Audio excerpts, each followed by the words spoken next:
Hello everyone, welcome to another session of Pharmaceutics Recalls discussion.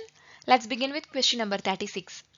Precipitated sulfur is often incorporated into ointments to be used as a. The options are parasiticide, example for scabies, then emollient, keratolytic, A and C only, A, B and C.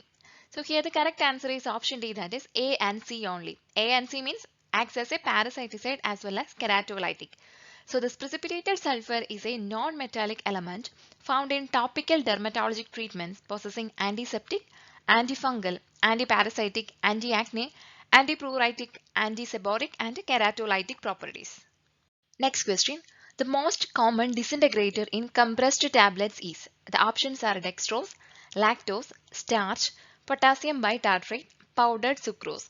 Here the correct answer is option C, that is corn or potato starch. So what is this disintegrating agent? Disintegrating agent or disintegrant is an important component of tablet dosage forms. They are added to a tablet formulation to break apart or disintegrate the compressed tablet when placed in aqueous environments. Disintegration of conventional compressed tablets must occur within 15 minutes.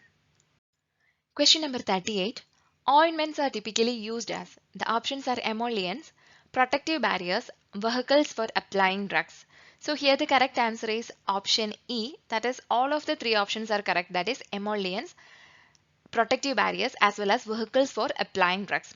The three applications listed are the main uses of ointment. Emollients means to soften the skin. So to soften, to protect and to serve as a semi-solid carrier. Next question. Another name for polyethylene glycol polymers is.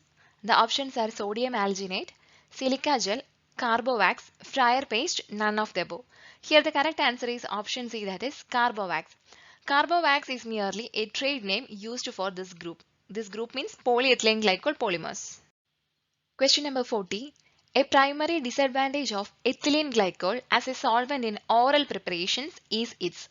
The options are potential toxicity, lack of solvent action, very limited miscibility, high cost, high viscosity. So in the question they have asked about the disadvantage of ethylene glycol. So here the correct answer is option A, that is potential toxicity. Ethylene glycol may oxidize to form oxalic acid, which is corrosive and quite toxic. So this is one of the main disadvantage of ethylene glycol as a solvent in oral preparations. So with this question, we have finished today's recalls discussion. Let's see in the coming video session.